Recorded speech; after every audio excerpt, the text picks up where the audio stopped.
بسم اللہ الرحمن الرحیم۔ السلام علیکم۔ انفارمیشن پوائنٹ کے پلیٹ فارم پر خوش آمدید۔ حضرت محمد صلی اللہ علیہ وآلہ وسلم اپنے نواسوں حضرت حسن اور حضرت حسین رضی اللہ تعالی عنہ پر کیا پڑھ کر دم کیا کرتے تھے؟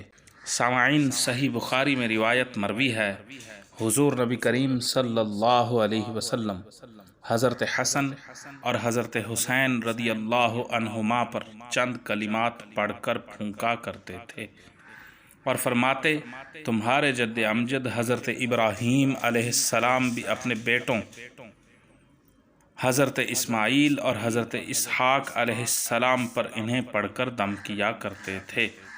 وہ کلمات یہ ہیں: اعوذ بکلمات اللہ التامۃ من کل شیطان وہامۃ ومن کل عین لامۃ۔ میں اللہ تعالیٰ کے مکمل کلمات کے ذریعے ہر شیطان سے اور ہر زہریلی چیز سے جو مارتے اور ہر حسد و تکلیف دینے والی آنکھ سے پناہ مانگتا ہوں۔